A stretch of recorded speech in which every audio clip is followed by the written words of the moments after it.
Hello, everybody. Welcome back to Firewalls Don't Stop Dragons. I'm your host, Kerry Parker. Today we have episode 417 for February 24th, 2025. We got a news show for you this week. Actually, not a lot of different topics to cover, a couple fewer articles than normal, but a couple big ones that I want to spend a little bit more time on. So no real pre-show announcements, so let's just get into... I don't really have any pre-show announcements, so let's get right into the news. I got a couple simple stories to start off with. Bit.ly, bit.ly, is a very common URL shortener, and it is now finding some annoying ways to monetize their links. Get ready for in-car pop-up ads. It's already happening. I've often talked about the possibility of people in law enforcement abusing their access to data because they're human beings, and human beings make mistakes. But I don't actually often rattle off, actual cases where I know this has occurred, even though I've read several articles about this. Well, we actually have an article about this that I think will drive that point home. Russian spies are using a device code phishing technique.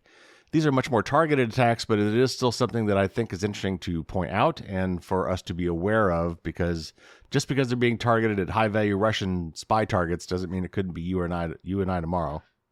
Then I've got an update for you about the Apple and UK standoff over end-to-end encryption. It kind of went the way we thought it would, but it's still not the desirable outcome here at all. I'm going to talk about what Apple did and what I think maybe they should have done. And then finally, I have to address this whole DOGE thing going on in the United States. I know it could be very political. I'm going to do my best not to be partisan about it, because to me, this is just a national security issue of the highest order that transcends party. So I'm actually going to read an essay from Bruce Schneier, who also does not get political about it. And then, of course, as always, give you my thoughts on that. So let's get to the news.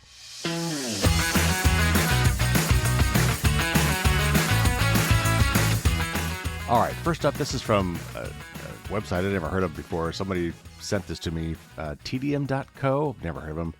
And the article is just called Broken Bits, and it's about Bit.ly deciding to monetize their links. So Bit.ly, if you're not familiar, again, is a URL shortening service. You've probably seen it, even if you haven't used it. And that is, there's some big, nasty, long link to something that is just either too long for a social media poster or too long for a slide you want to put it on. And so you want to make it something shorter. And so there are services, and there have been for many years, that shorten URLs to something much more easy to fit on a page or fit in a tweet or fit in a text that is an intermediary between that service and the place you're actually trying to get people to go to. It's also a convenient way to hide where you're sending somebody to.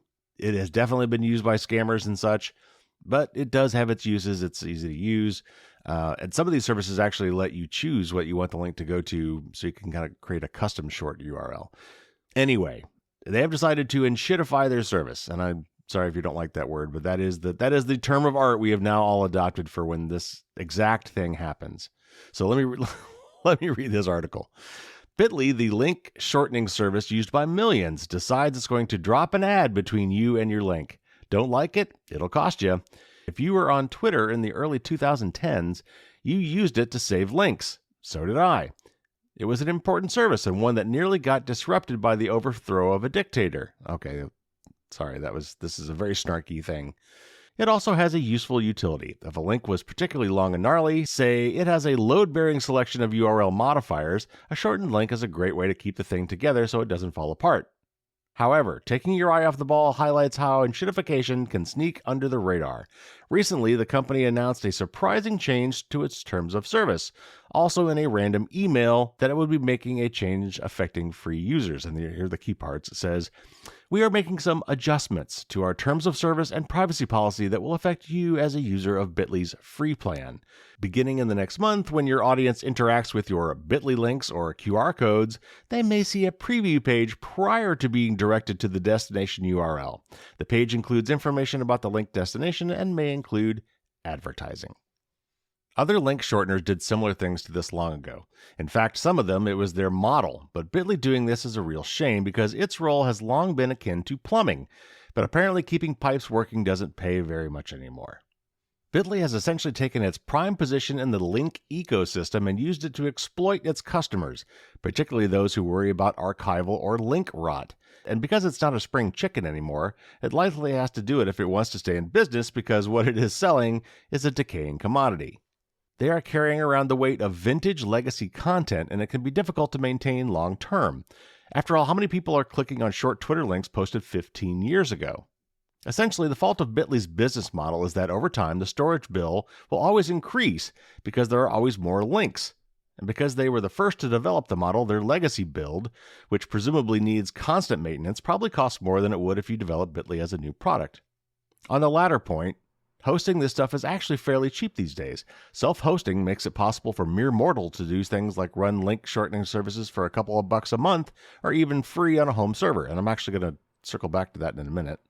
And even if you don't want to pay for such services, social networks now handle the link shortening for you these days. The result is that most people don't need Bitly anymore.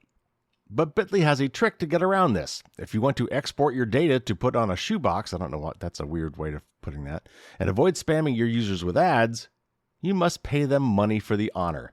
How much? $35. That's the cost of a single month of their growth service. That's in quotes. That's a marketing term for the tier of service that you'd be buying. They have a cheaper plan called Core, but it's only available as an annual subscription, and it does not offer the ability to export links. Technically, there are methods to work around this. After all, you can still access the forwarded links manually, grab the URLs, and put them in a new service. But clearly, that's more work, and it's designed to keep you put. All right, so let me see if I can kind of summarize this. So back in the day, when you had a really long, nasty URL that you wanted to give out, sometimes there were reasons why you wanted that to be a lot shorter. Sometimes you wanted it to be memorable. Sometimes you wanted to just be able to fit it into a character-limited space. And sometimes if you really expect people to type that in, you just wanted them to have less to type in. So this service called Bitly came around. And so you could take your really long, nasty URL with lots of parameters and weird stuff in it and throw it in their service, and it would come back with a much, much shorter, arguably prettier version of that link that is bit.ly/ and then some short number of characters. And then when you click that link, Bitly as the service remembers the mapping between this link and the one you actually gave it and redirects the user to that new site. Until now, without you really noticing it.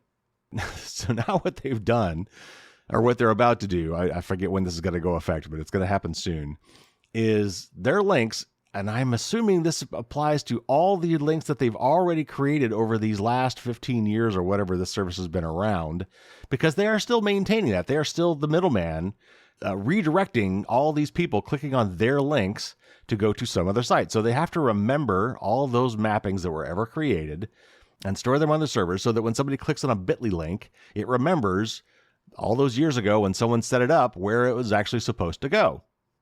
And so now what they're doing, because they are a middleman and because they always have been in the middle of all of these clicks, they're going to potentially, it sounds like, stop you from going immediately to the site that you want to go to, show you an ad, and then I haven't seen this yet, so I'm not sure exactly how it works. Is it a time thing? Like you've got to wait 3 seconds before you can then go to the final page, and then it automatically redirects? Who knows? But they're basically inserting ads in the middle of this transaction because they were always in the middle of these transactions. They were always the middleman between the Bitly link and the destination link. And now they're just saying, well, while we've got you here, while we've got you over a barrel, now that you've put out all these links over all these years, we are now going to monetize these links and show an ad before we actually take them to the site you wanted to take them to. And so actually in a similar way, QR code generators have been doing this too. And this is really sneaky. I'm pretty sure I talked about this way back when I first caught it. But, today we're used to that, especially after the pandemic, of, going to a restaurant and then instead of them having a physical menu, there's a little placard on your table that says, scan this for the menu. And that's actually pretty convenient for them. They don't have to print the menus. They can change their menus at will instead of having to reprint them. I get it. That makes sense. But QR codes, are like shortened links. They're not dangerous in and of themselves, at least not yet. I haven't found any type of QR code that somehow maliciously attacks the app that you're scanning it with. But they do hide where you're going. You can't look at that and tell. Now, you can get a scanner that will tell you what that link would be, but oftentimes the link that's in there is a shortened link, and that's hidden too. And there are tools that you could use to get around that. I've got articles on this, by the way. If you go to my website, firewallsdon'tstopdragons.com, look up QR codes, and some of the stuff is covered there, and you'll get access to some of these tools that I'm just rattling off. Okay, but in this case, what we're talking about is Bitly is using its privileged position and leveraging years and years and years worth of these links that they've been creating for people to say, you know what, we're going to start making money off those now by forcing you to watch ads. So what can you do about this? Well, I think basically all the URL shortening services out there now are potentially going to do this, even if they don't do it now. Same thing with QR code generators. They're horrible this way. There are some you can find. In particular, you could pay for certain apps, a one-time fee for apps that will let you generate clean QR codes instead of generating a QR code that, like Bitly, goes through an intermediary service and then takes you to your eventual destination, which means at any point that they can hold that link hostage.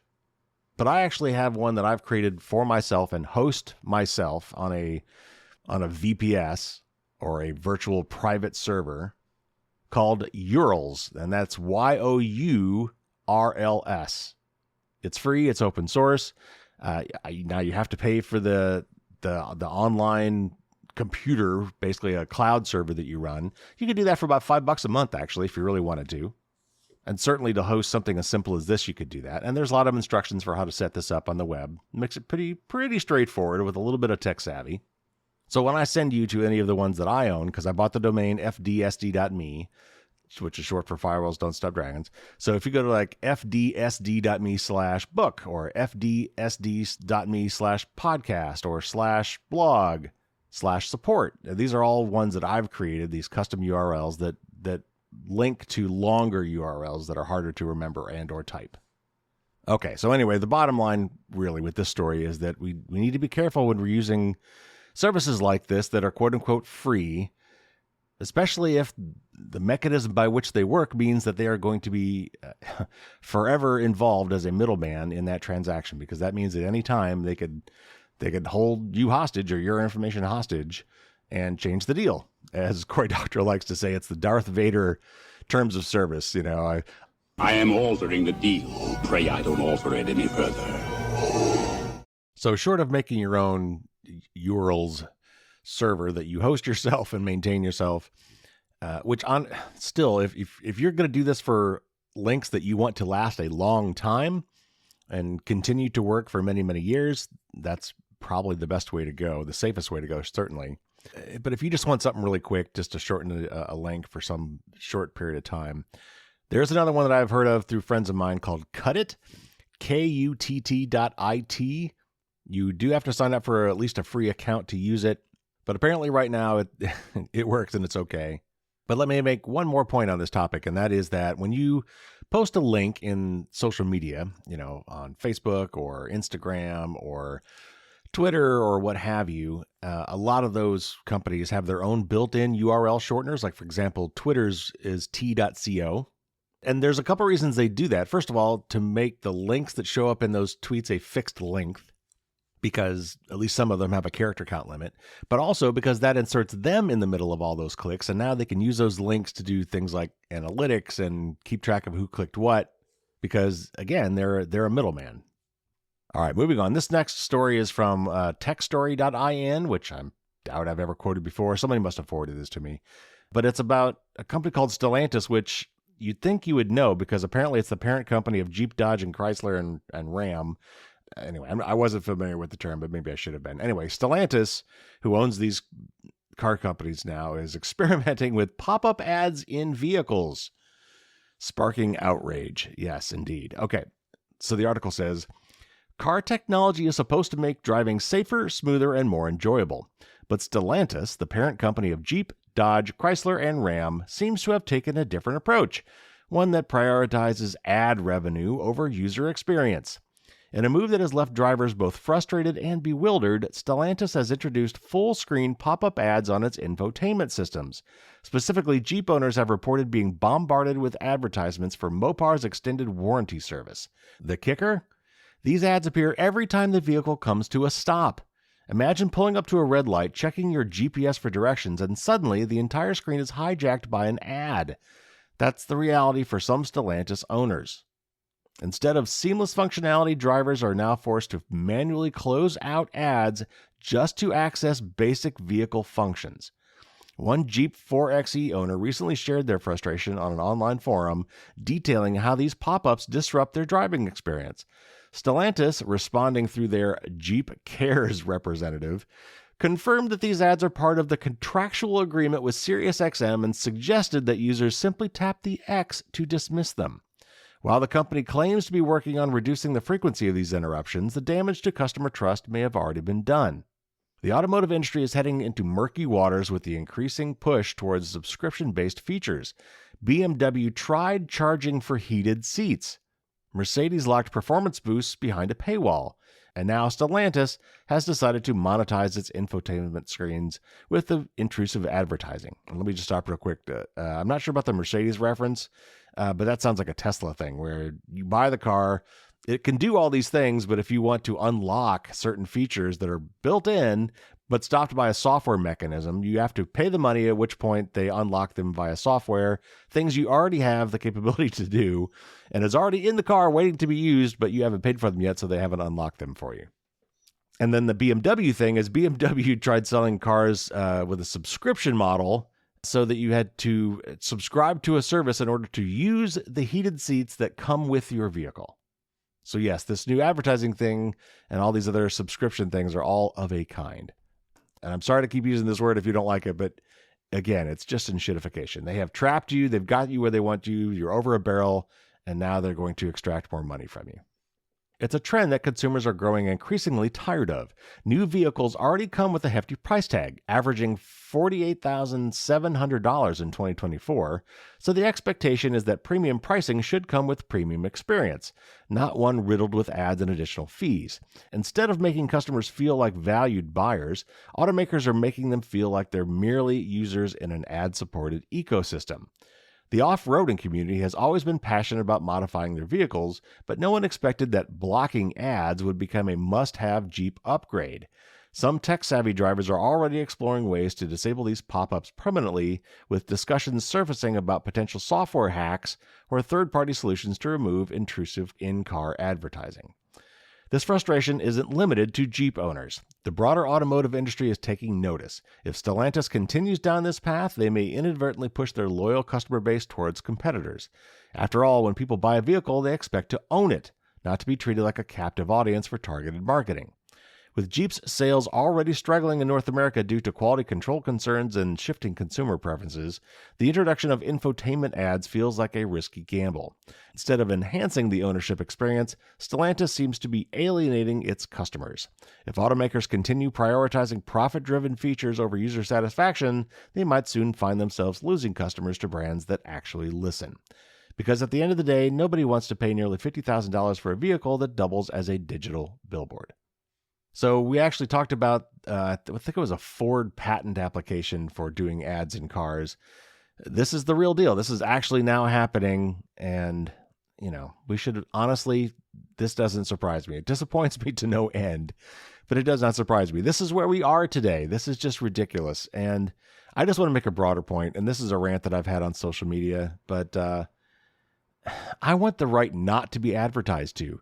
Ads are everywhere. They are cluttering up my environment. Remember the old song Signs by Five Man Electric Band? That's how I feel about ads. They are everywhere, telling me to buy this and telling me to do that. And it's driving me crazy.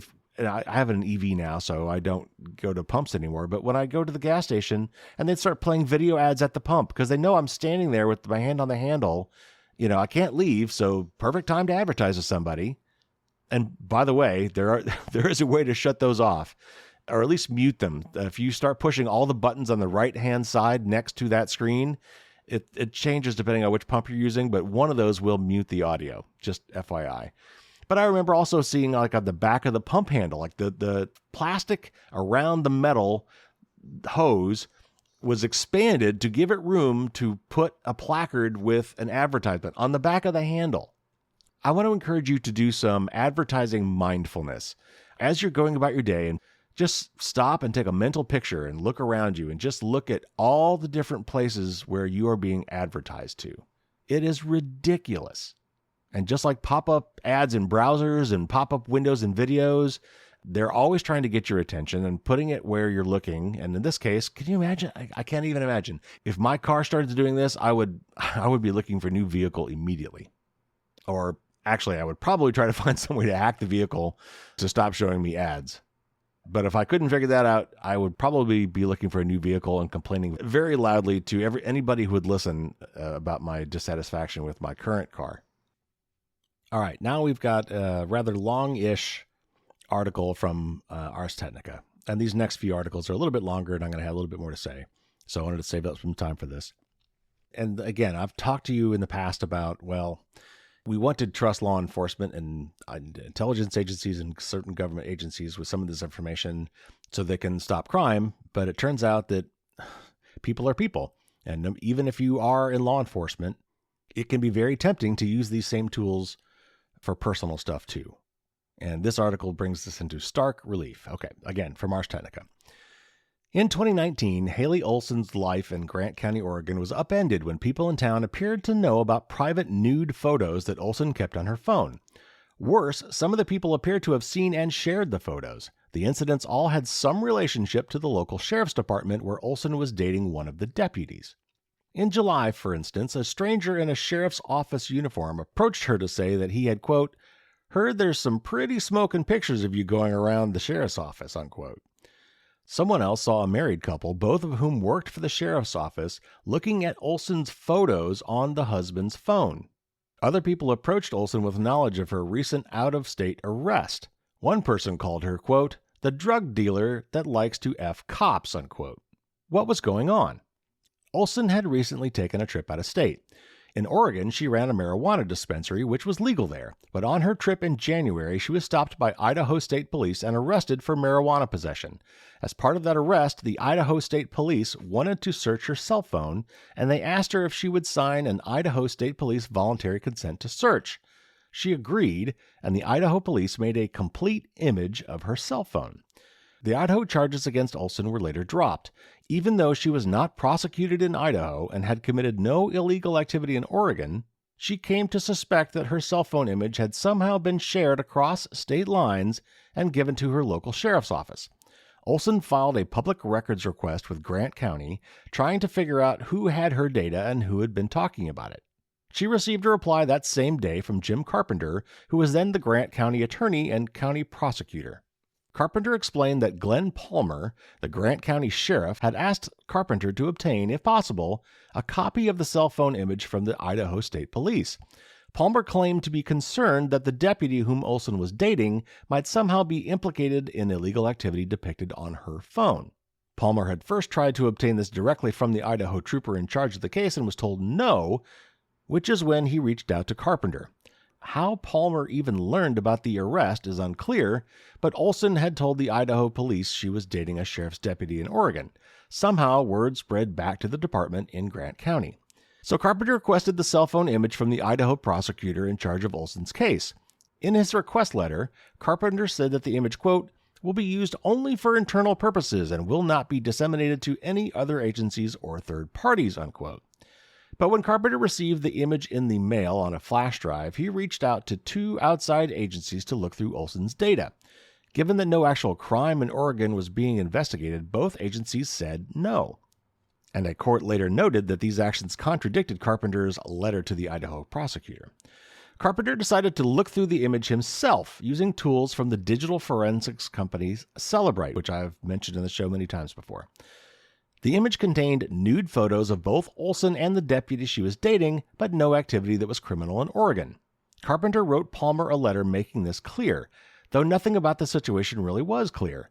Palmer would later say that Carpenter had, quote, twice offered him the chance to review the extraction, unquote, and that Carpenter had said that, quote, there were things on the cell phone that once you see them, you can't unsee them, unquote.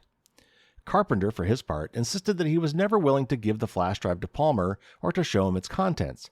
He told Olson in his letter that he merely took a quick look at the flash drive, and after finding content on the flash drive that was clearly personal in nature, he made a complete reformat of the flash drive. And yet, somehow, people around town knew about the whole situation and even appeared to possess the pictures. Olson sued both Carpenter and Palmer for unlawful search and seizure under the Fourth Amendment. Sweet vindication for Olson? Not quite. Despite its ruling, the court found that Sheriff Palmer was exempt from penalties because he had allegedly not seen the images, nor had he conducted the search. That was Carpenter, the local prosecutor. However, Carpenter was found to have qualified immunity from prosecution as a government employee because, although he violated Olson's Fourth Amendment rights, the law remained unclear in 2019. This case was slightly more complicated than a garden variety warrantless search because Olson had voluntarily renounced some rights over in Idaho, and it was at least arguable at the time that this might have extended to other searches of the cell phone image for other reasons. The Ninth Circuit issued clarifying guidance in this area, saying that further searches of the cell phones for unrelated reasons do, in fact, require a warrant, but all three judges declined to issue any penalties against Carpenter for his 2019 actions. As for how Olson's photos were shared around town, the Ninth Circuit admits that it simply doesn't know what happened and can do little about it. And here's the kicker. Local news reports suggest that the Grant County Sheriff's Department has had repeated experience in dealing with those kinds of lurid situations. The Oregonian notes that the sheriff's deputy who Olson was dating was fired in 2019 after his arrest on alleged assault and sex abuse complaints, but the deputy was acquitted in court of all charges. He then argued in a federal whistleblower complaint that Sheriff Palmer retaliated against him for reporting misconduct involving another sheriff's deputy and was the wife of Palmer's undersheriff. He eventually won a $1.3 million payout from Grant County and the state of Oregon. So, if you're following that, the deputy that she was dating managed to get a $1.3 million payout from these guys for firing him for reporting about some other sheriff. But the woman involved here, whose nudes were shared, somehow got absolutely no vindication whatsoever. Qualified immunity is a really touchy subject, and there's a whole other debate about that I'm not going to go into now. But it basically let the law enforcement officer here get off the hook. So I'm not here to say that we can't trust the police or law enforcement or intelligence agencies. What I'm telling you, and this is a quote from a friend of mine, he said, you know who you can't trust? People. But the point of that being, people are people, and law enforcement and intelligence agencies are made up of people, and people have human flaws, and they will do bad things. But in this particular situation, there's a massive power imbalance between the folks at the sheriff's office and the citizen. So anyway, I could go on about this for a long time. I will just say, if you have not read the book Privacy is Power, this is one of the many compelling arguments made by that book. It goes into a whole bunch of other stuff, too, about why privacy is important. And if you have not read that book, you absolutely should. All right, we got one more story here from Ars Technica, and it's about some Russian spies using device code phishing to hijack Microsoft accounts. And this is about Russian spies going after what they consider to be high-value targets. But this same technique could be used really against any of us, and I would expect these sorts of things to happen in other cases as well. And it's a little tricky to understand, so I'll do my best to explain it as we go. Researchers have uncovered a sustained and ongoing campaign by Russian spies that uses a clever phishing technique to hijack Microsoft 365 accounts belonging to a wide range of targets, researchers warned. The technique is known as device code phishing. It exploits device code flow, a form of authentication formalized in the industry-wide OAuth standard. Authentication through device code flow is designed for logging printers, smart TVs, and similar devices into accounts. These devices typically don't support browsers, making it difficult to sign in using more standard forms of authentication, such as entering names, passwords, and two-factor mechanisms. Rather than authenticating the user directly, the input-constrained device, and that's a key concept here, that's basically what they're saying. It's really, these devices probably don't have keyboards on them or, easy ways to enter a password, like from a password manager, let's say. And they recognize that, thankfully, so they've come up with another way for you to authenticate, and that's what this is describing. So rather than authenticating the user directly, the input-constrained device displays an alphabetic or alphanumeric device code along with a link associated with the user account. The user opens the link on a computer, and sometimes this is done by scanning a QR code, or other device that's easier to sign in with and enters the code. The remote server then sends a token to the input-constrained device that logs it into the account. All right. So let me stop. So this is the situation where, and I've seen this often on like streaming devices where I'm on my Apple TV and I want to log into my HBO Max account or something like that.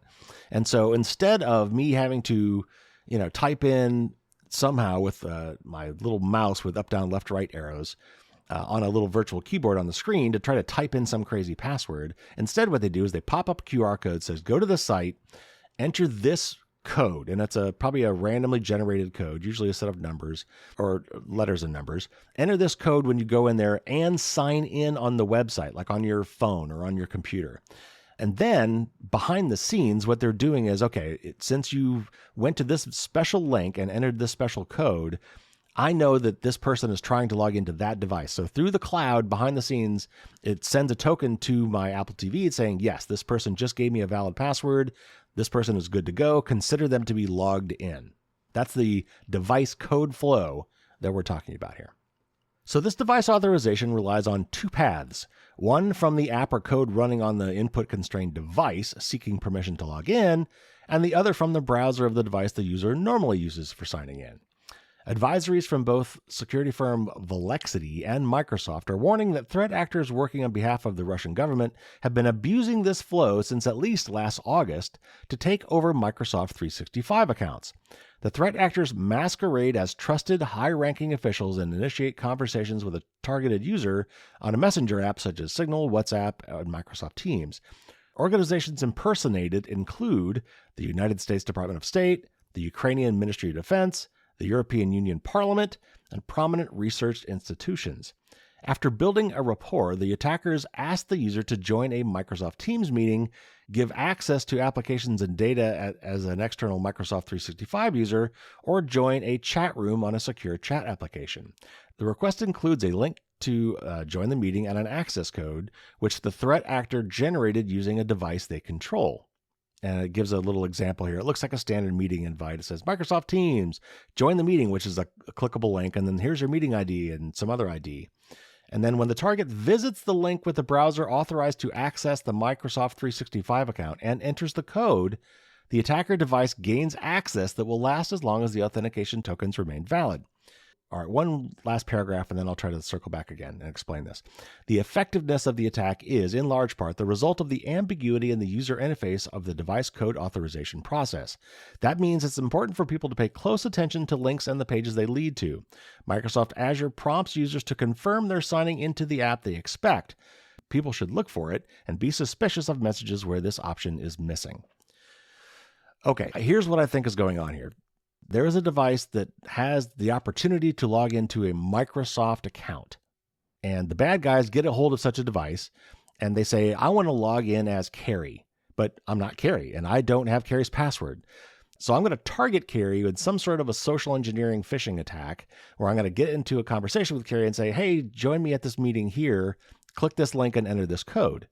And what happens is I click that link and what it actually takes me to is the page for logging into Microsoft 365 that would give this device that is under the control of the bad guys, allow that device to log into my account. And so they're tricking me into going to that flow under the guise of joining a meeting or something. And when I enter that code, I have now basically said, yes, log me into that device. You should trust that device. That is my device. I am Carrie, and I want you to log me into that device.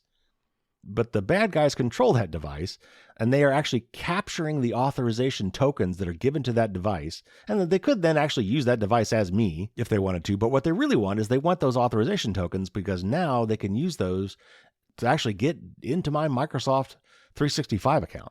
At least that's how I'm reading this. And so there are ways that we can address this and try to close this loophole. We could try to make these auth tokens tied to the device somehow so it would only allow them to use this device, which could still be bad enough, right? I mean, if they manage to get me logged into some, set-top box that still logs me into my Microsoft 365 account, they still might be able to access my emails and things through that device. So this is really just a very clever phishing scam. So I thought it'd be interesting to kind of look at how the lengths to which these bad guys are going to invent these attack flows and social engineering techniques to exploit this existing, very useful feature for logging into, IoT type devices by going to a website on your phone and entering a code and hijacking that process to allow them to get authentication tokens, these little unique identifiers that they can then turn around and use to access your accounts from any device. Okay, 2 more stories, and these are big ones. This one's from the BBC, and it's about Apple pulling its data protection tool after UK government security row. Apple is taking the unprecedented step of removing its highest level data security tool from customers in the UK after the government demanded access to user data. Advanced Data Protection, or ADP, means only account holders can view items such as photos or documents they've stored online through a process known as end-to-end encryption. But earlier this month, the UK government asked for the right to see the data, which currently not even Apple can access. Apple did not comment at the time, but has consistently opposed creating a quote-unquote backdoor in its encryption service, arguing that if it did so, it would only be a matter of time before bad actors also found a way in. Now the tech giant has decided it will no longer be possible to activate ADP in the UK. It means, eventually, not all UK customer data stored on iCloud, Apple's cloud storage service, will be fully encrypted.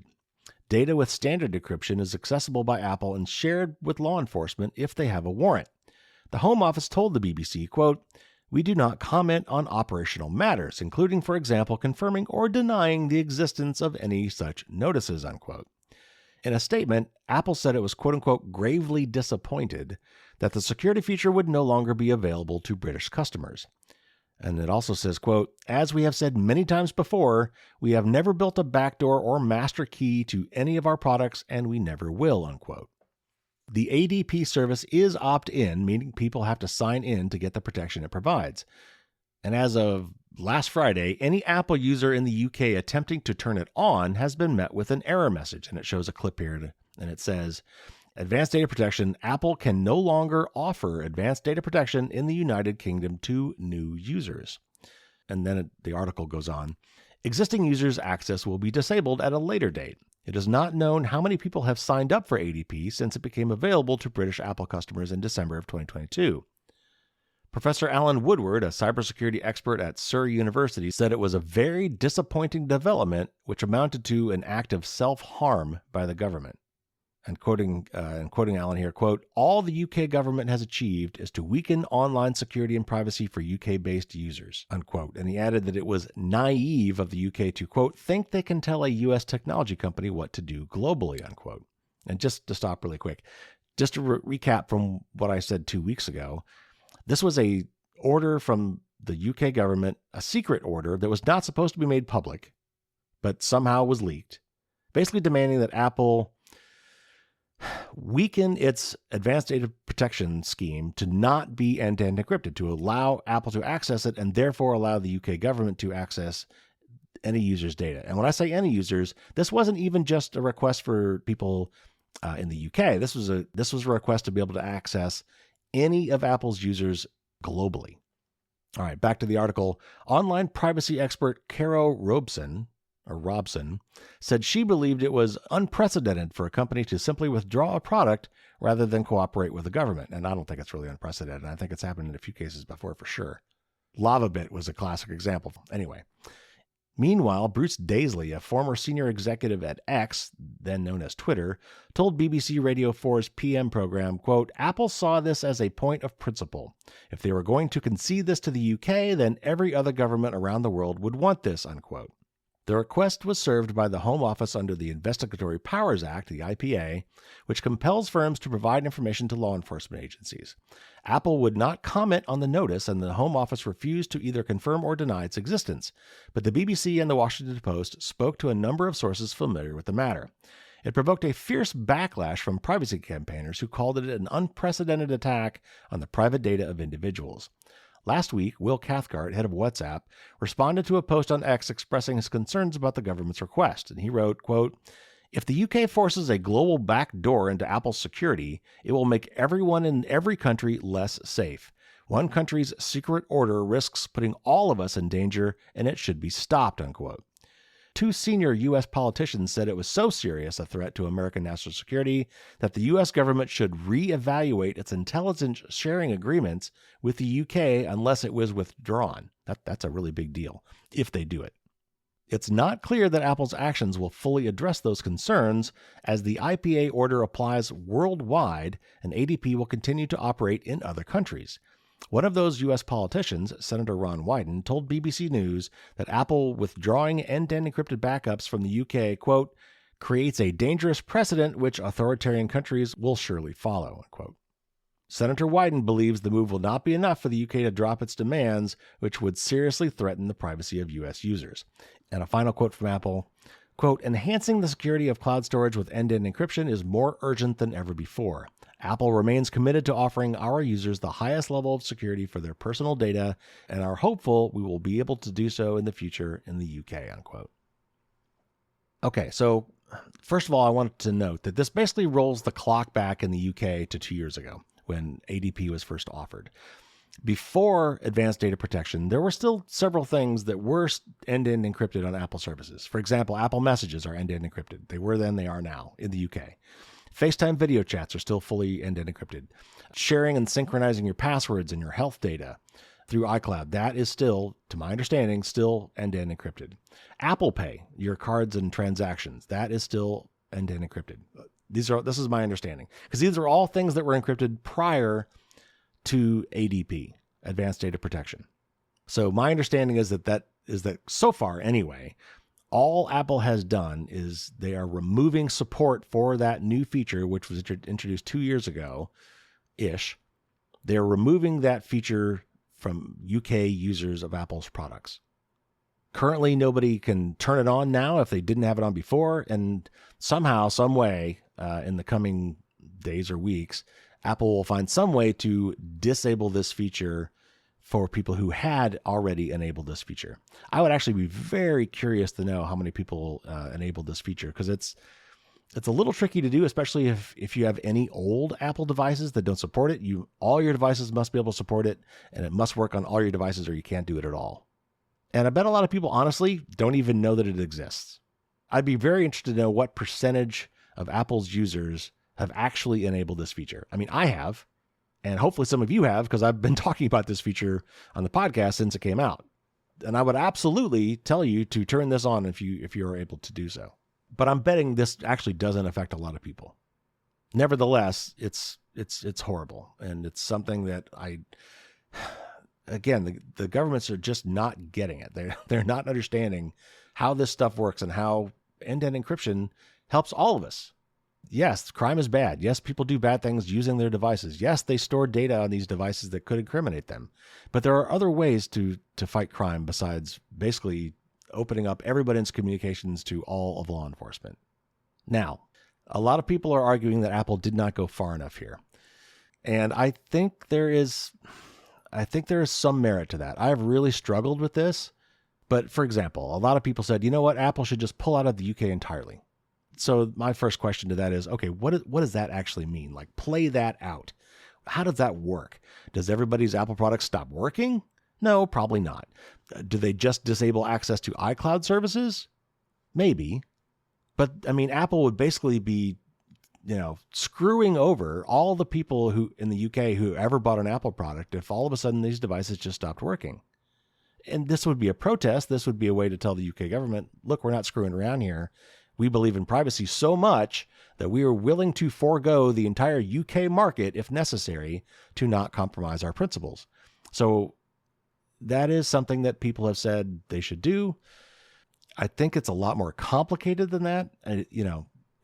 What is really in the greater good for Apple users? Is it really to abandon them on principle?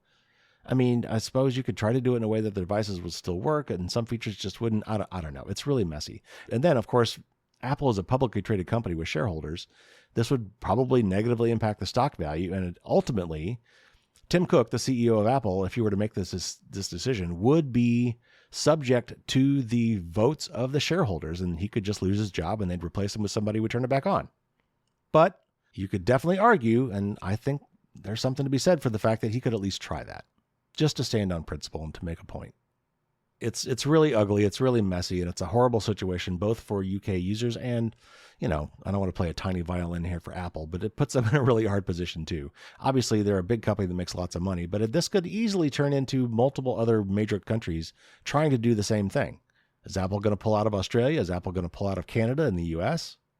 And at the end of the day, companies do have to follow the local laws, which is why they ban a lot of VPNs and things in China. It is really, really ugly.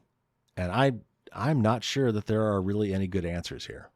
So for those of you in the UK who have now lost access to advanced data protection, if you had it, you're going to need to kind of go back to whatever you would have done 2 years ago. So look up advanced data protection on Apple, find out what it covers and what it doesn't cover, and then you'll need to decide if you want to come up with an alternative solution for keeping your data private. Now that potentially law enforcement in the UK could get access to your data, it sounds like with a warrant, but nevertheless, it's no longer protected. You can try to avoid storing anything in iCloud. If you need to back up your phone, you could back it up to your local computer and not back it up to iCloud. There are ways to get around some of these things, and unfortunately now, if you were using ADP, you're going to have to go back to whatever you were doing 2 years ago to protect your data. All right, one more story, and it is, if anything, potentially more controversial, certainly at least here in the United States. And I'll tell you what, I've been struggling as to how I'm going to approach this, but I can't really ignore it.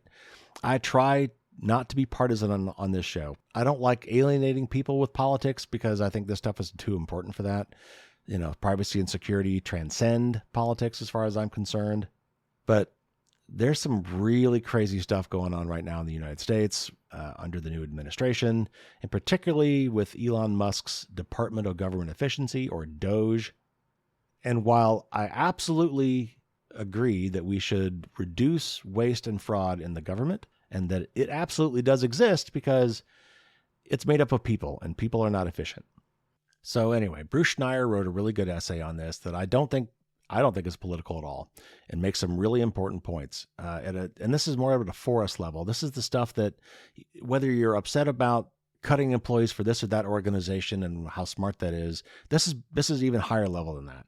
Honestly, it's just the chaos that has been created by this and how that alone could be exploited by our enemies and other people. So anyway, let me read this and then I'll give you some more opinion. In the span of just weeks, the U.S. government has experienced what may be the most consequential security breach in its history, not through a sophisticated cyber attack or an act of foreign espionage, but through official orders by a billionaire with a poorly defined government role. And the implications for national security are profound. First, it was reported that people associated with the newly created Department of Government Efficiency, or DOGE, had accessed the U.S. Treasury computer system, giving them the ability to collect data on and potentially control the department's roughly $5.45 trillion in annual federal payments. Then we learned that uncleared DOGE personnel had gained access to classified data from the U.S. Agency for International Development, possibly copying it to their own systems. Next, the Office of Personnel Management, which holds detailed personal data on millions of federal employees, including those with security clearances, was compromised. After that, Medicaid and Medicare records were compromised. And by the way, if you don't want to just take these statements as fact, every one of these claims he's making has one, if not two, links to articles that back up what he's saying. So if you really want to look into that, read the whole article and click those links. Meanwhile, only partially redacted names of CIA employees were sent over an unclassified email account. DOGE personnel are also reported to be feeding Education Department data into artificial intelligence software, and they have also started working at the Department of Energy. This story is moving very fast. On February 8th, a federal judge blocked the DOGE team from accessing the Treasury Department systems any further. But given that DOGE workers have already copied data and possibly installed and modified software, it's unclear how this fixes anything. In any case, breaches of other critical government systems are likely to follow unless federal employees stand firm on the protocols protecting national security. The systems that DOGE is accessing are not esoteric pieces of our national's infrastructure. They are the sinews of government. For example, the Treasury Department systems contain the technical blueprints for how the federal government moves money, while the Office of Personnel Management Network contains information on who and what organizations the government employs and contracts with. What makes this situation unprecedented isn't just the scope, but also the method of attack. Foreign adversaries typically spend years attempting to penetrate government systems such as these, using stealth to avoid being seen and carefully hiding all tells or tracks. The Chinese government's 2015 breach of OPM, the Office of Personnel Management, was a significant U.S. security failure, and it illustrated how personnel data could be used to identify intelligence officers and compromise national security. In this case, external operators with limited experience and minimal oversight are doing their work in plain sight and under massive public scrutiny, gaining the highest levels of administrative access and making changes to the United States' most sensitive networks, potentially introducing new security vulnerabilities in the process. But the most alarming aspect isn't just the access being granted. It's the systematic dismantling of security measures that would detect and prevent misuse, including standard incident response protocols, auditing, and change tracking mechanisms, by removing the career officials in charge of those security measures and replacing them with inexperienced operators. The Treasury's computer systems have such an impact on national security that they were designed with the same principle that guides nuclear launch protocols. No single person should have unlimited power. Just as launching a nuclear missile requires two separate officers turning their keys simultaneously, making changes to critical financial systems traditionally requires multiple authorized personnel working in concert. This approach, known as separation of duties, isn't just bureaucratic red tape. It's a fundamental security principle as old as banking itself. When your local bank processes a large transfer, it requires two different employees to verify the transaction. When a company issues a major financial report, separate teams must review and approve it. These aren't just formalities, they're essential safeguards against corruption and error. These measures have been bypassed or ignored. It's as if someone found a way to rob Fort Knox by simply declaring that the new official policy is to fire all the guards and allow unescorted visits to the vault. The implications for national security are staggering. Senator Ron Wyden said his office had learned that attackers gained privileges that allow them to modify core programs in Treasury Department computers that verify federal payments, access encrypted keys that secure financial transactions, and alter audit logs that record system changes. Over at OPM, reports indicated that individuals associated with DOGE connected an unauthorized server into the network. They are also reportedly training AI software on all of this sensitive data. This is much more critical than the initial unauthorized access. These new servers have unknown capabilities and configurations, and there's no evidence that this new code has gone through any rigorous security testing protocols. The AIs being trained are certainly not secure enough for this kind of data. All are ideal targets for any adversary, foreign or domestic, also seeking access to federal data. There's a reason why every modification, hardware or software, to these systems goes through a complex planning process and includes sophisticated access control mechanisms. The national security crisis is that these systems are now much more vulnerable to dangerous attacks at the same time that the legitimate system administrators trained to protect them have been locked out. By modifying core systems, the attackers have not only compromised current operations, but have also left behind vulnerabilities that could be exploited in future attacks, giving adversaries such as Russia and China an unprecedented opportunity. These countries have long targeted these systems, and they don't just want to gather intelligence, they also want to understand how to disrupt these systems in a crisis. Now, the technical details of how these systems operate, their security protocols, and their vulnerabilities are now potentially exposed to unknown parties without any of the usual safeguards. Instead of having to breach heavily fortified digital walls, these parties can simply walk through doors that are being propped open and then erase evidence of their actions. The security implications span three critical areas. First, system manipulation. External operators can now modify operations while also auditing audit trails that would track their changes. Second, data exposure. Beyond accessing personal information and transaction records, these operators can copy entire system architectures and security configurations.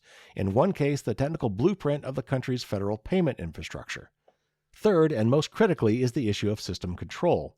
These operators can alter core systems and authentication mechanisms while disabling the very tools designed to detect such changes. This is more than modifying operations. It's modifying the infrastructure that those operations use. To address these vulnerabilities, three immediate steps are essential. First, unauthorized access must be revoked and proper authentication protocols restored. Second, comprehensive system monitoring and change management must be reinstated, which, given the difficulty of cleaning a compromised system, will likely require a complete system reset. Finally, thorough audits must be conducted of all system changes made during this period. This is beyond politics. This is a matter of national security. Foreign national intelligence organizations will be quick to take advantage of both the chaos and the new insecurities to steal U.S. data and install backdoors to allow for future access. Each day of continued unrestricted access makes the eventual recovery more difficult and increases the risk of irreversible damage to these critical systems. While the full impact may take time to assess, these steps represent the minimum necessary actions to begin restoring system integrity and security protocols, assuming that anyone in the government still cares. Okay, there is an awful lot I can say about this. I think Bruce really covered the security aspects of this. But, just to summarize, even if all of these DOGE workers were 100% trustworthy, and even if, as human beings, they made zero mistakes, this chaos and confusion is a perfect environment for espionage and cyber attacks. If I were in foreign intelligence, I would be salivating, and I would be working overtime trying to figure out how to exploit this, and they're going to find ways. But again, the implications are even beyond that. For example, think about the thousands, and I do mean thousands, perhaps tens of thousands, of disgruntled, unemployed people.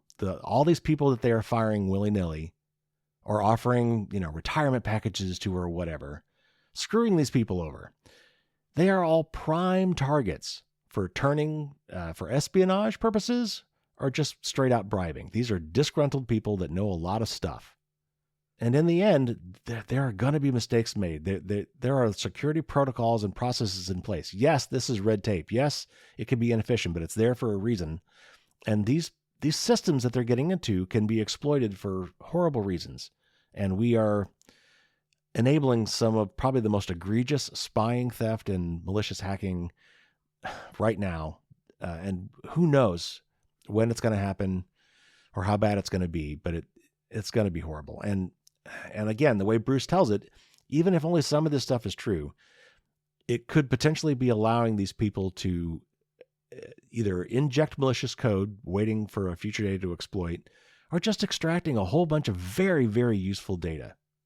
So the only other point I'm going to make about this is that the whole point of this project, supposedly, is to remove waste, fraud, and abuse in government systems, to cut costs. But they're doing it in a fantastically irresponsible way, and in dangerous ways. This would be like going to your doctor, a new doctor, let's say. You got this new doctor, a hotshot doctor, who gets things done, who makes things happen, and he says, "Well, you're really overweight, and you've been overweight for decades. But you know what? Here's the plan. I'm gonna rush you into surgery today, and we're gonna amputate body parts to get you down to your desired weight." That to me is kind of what's going on here. They are not going through and finding the people that are doing a bad job. They are not looking at performance reviews. A lot of the people they are firing are maybe new people, but have had great, and like on the record performance reviews saying they've done great work. They're also getting rid of a lot of career people with some deep knowledge of how these systems work that will be very difficult to replace. Is there inefficiency and waste? Absolutely, because they're run by people, and that just happens. And I think the government is the largest single employer in the United States. Just by sheer numbers, there's going to be waste and inefficiency. But that is not always a bad thing. Sometimes we want inefficiency. Sometimes inefficiency gets you safety. And sometimes it's just acceptable. Think about the way the engine in your car works. There's a lot of inefficiency in a standard combustion engine. It gives off, for example, a ton of heat that is completely wasted, unless it's wintertime and you use some of that heat to warm your vehicle. But it is an acceptable amount of inefficiency. To try to get rid of that inefficiency would be way too costly. In the end, it's better to have that inefficiency for the thing to work best. Inefficiency in and of itself is not always bad. Okay, but the broader point here is that all the chaos being caused right now and all the protocols that are being thrown out, all the security measures that have been ditched is a real potential problem for national security. And I say potential only because we don't know yet that it's going to happen, but it's going to happen. We've got to be much more careful about this. But I honestly fear that it's already too late and we've already done a lot of damage. But that's not to say we can't stop further damage from being done. Okay, let's move on from the heavy topics and get to my tip of the week. And I told you last time that I'm going to be bringing you some kind of information about privacy-enhancing technologies. And we're going to start with the classic. There's a lot of fancy new stuff on the horizon, which we will talk about at some point. But I want to talk today about something called onion routing. And I'm going to give this a little bit of a short shrift today because I know we're running long. You can read my article on firewallsdon'tstopdragons.com. There's a link in the show notes that will explain this more and comes with a nice picture that might help you understand this more. But just real briefly, one of the ways that we are tracked on the web today, one of the ways that we are identified is by our IP address. And IP address stands for Internet Protocol Address, and it's those decimal numbers that you sometimes see, like 10.1.1.25 or 192.1.0.53. Those are IP addresses. And the data that we send and receive on the internet is addressed a lot like a letter in the mail. It's got a from address and it's got a to address. And so if you want to talk to somebody and expect them to reply, you need to give them an address that they can respond to. And the system needs to know how to route those packets of data from one to the other and back. But your IP address doesn't usually change very often. It's given to you by your internet service provider. So at home, that's your cable company or fiber company or whatever. When you're out with your mobile phone, that's your cell phone provider.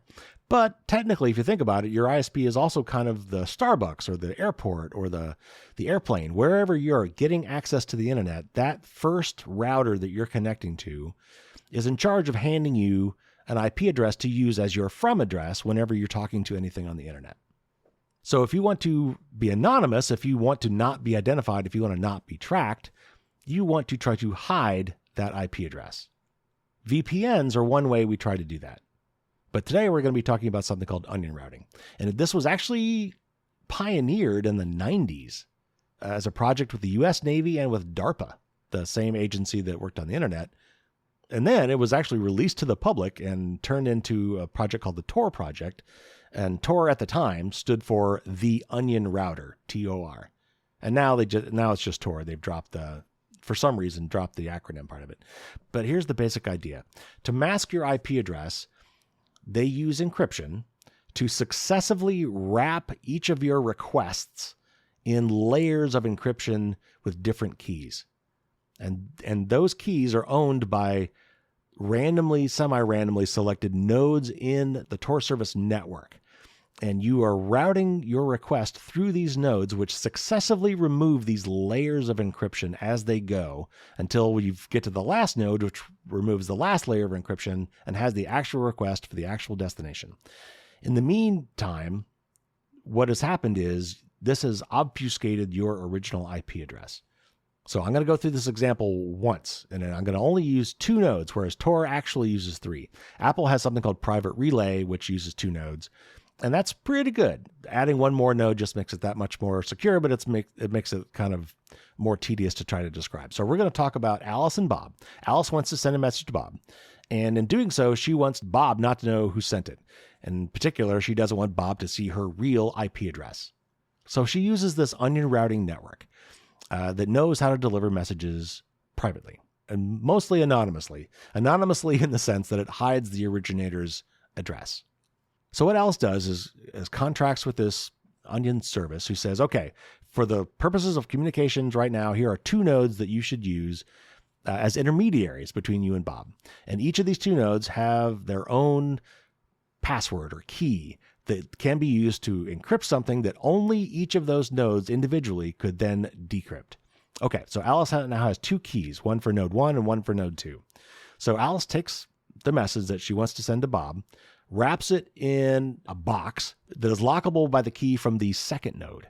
Then she takes that, puts it in another box, and locks it with the key from node 1. So it's layered like an onion, right? So Alice then sends this first box, this set of nested boxes, to the first node. And so this first node knows Alice gave it a message to send, but doesn't know what that message says, let alone who that message is going to, because the message is stored in a locked inner box that it cannot look into. But node 1 knows that node 2 is the next hop in this circuit.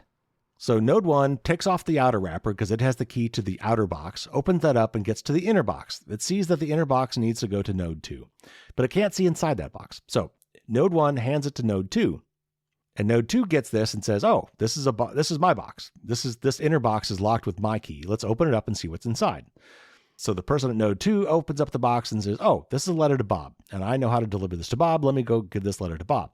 Now at this point, realize that node 2 knows that there is a message in the box that is destined for Bob, but doesn't know anything about Alice. And that is the crucial part of all of this. And you can extend this to multiple nodes, and Tor does this in 3 nodes. But the basic point here is that there's these 2 middlemen, and each of these middlemen can only see a piece of what's going on. To this point, the first one knows who is sending the message, but not who the message is going to. Node 2 knows who the message is going to, but doesn't know who it came from. So by the time Bob gets it, all Bob knows is that I got a message from node 2. I don't know who sent this. That has been obscured from me by the onion routing.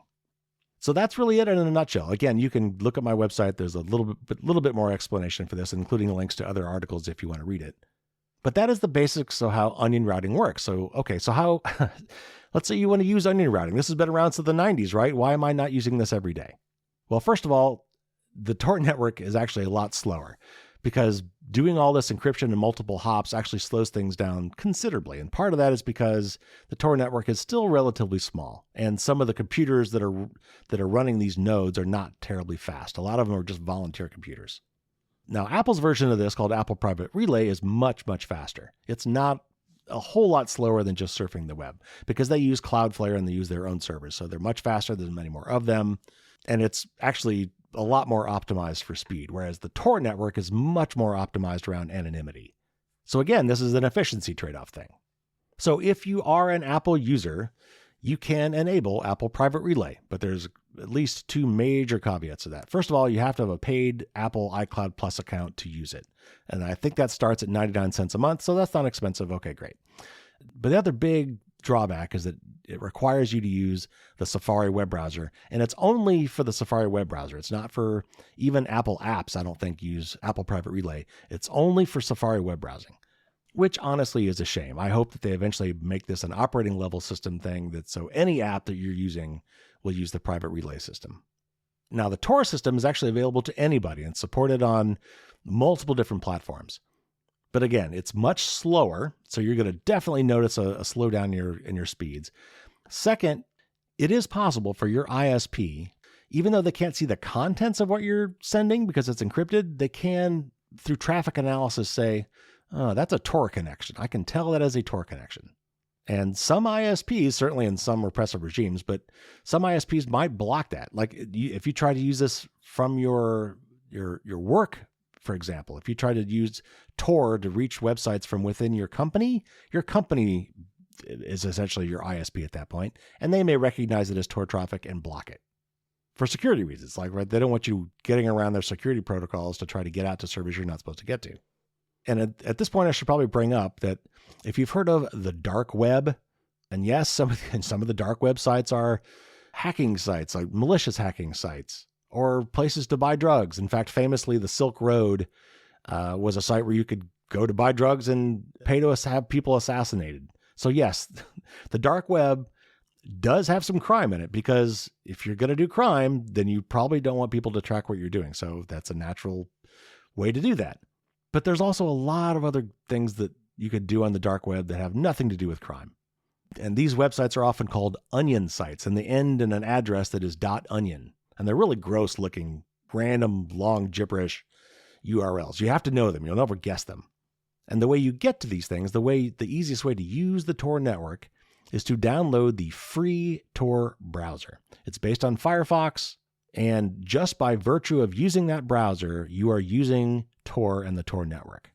So at this point, I need to say that even though privacy and encryption should be something that everybody can use without stigma, because the dark web that can be accessed through the Tor network has some nefarious people doing bad things, this can trigger your ISP to block you maybe, or, if you really want to get conspiracy minded, this might get you on a list. And it should not be that way. But if you're really going to use the Tor network, first of all, there's a great article from Privacy Guides that goes through this in detail. I would highly recommend you read this before using the Tor browser, because it really kind of gets into the meat of the things that you should be considering. And it's a shame you have to consider them at all. But basically, it comes down to this. If you want to play around with the Tor network and download and use the Tor browser, use a VPN first. Connect to your VPN, a trusted VPN, and then use the Tor browser, because this will at least hide from your ISP that you're using the Tor network. Now, of course, your VPN provider now knows you're using the Tor network, but if you've picked a trusted privacy-oriented VPN, that won't be a problem. I will also say there's some strange side effects to doing this, because your IP address is often used to figure out your location if you don't actually offer your location. For example, to get, when you log in and say, show me the weather forecast, and it's giving me my local forecast. How did it know where I was? Well, in a lot of cases, it does that by looking at your IP address, because a lot of IP addresses are tied to a geographic location. Similarly, if you went to Home Depot or went to some other site and it automatically showed you a store that's pretty close to you, that's how it knew that. So if you start using an anonymizing service like Tor, who knows what IP address is eventually going to be seen by the far end. It's going to be Node 2's IP address, which who knows where that is. So, if you use the Tor network and try to get your local weather forecast, it might not be very local. Also realize that the Tor network, all it's really doing is hiding your IP address. You can still absolutely give away your identity through other means. And that includes things like fingerprinting, which, by the way, the Tor browser tries to defeat, but it's really hard to defeat. If you log into any websites through Tor, they're going to know who you are because you just told them.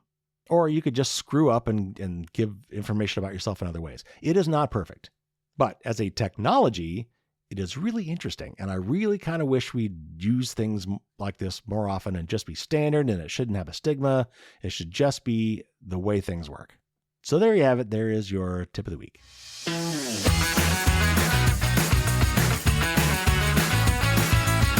All right, that's going to do it for this week, everybody. Thanks for hanging in there with me. I know we had some kind of heavy topics today and didn't have a whole lot of news. Thankfully, there wasn't. There's always news, but I managed to trim down to just a few stories this week so I could focus on a few of them, a little more than normal. And explaining onion routing does take a little bit of time. So thanks for hanging with me on that. Again, go to my website, firewallsdon'tstopdragons.com. The most recent article there is about this onion routing. It's got more info. It's got pictures and other links. So if you really want to learn more about that, check that out. Of course, links in the show notes to most of the stuff I talked about. We've got another great interview coming up next week. Weld Pond will be my guest. He is an original Loft member, one of the co-founders of the hacker group from Boston. He's also the co-founder and something like chief security evangelist or something at Veracode. So we're going to talk about security stuff. We're going to talk about hacker history stuff and lots of other interesting topics. He's got some really great stories to tell.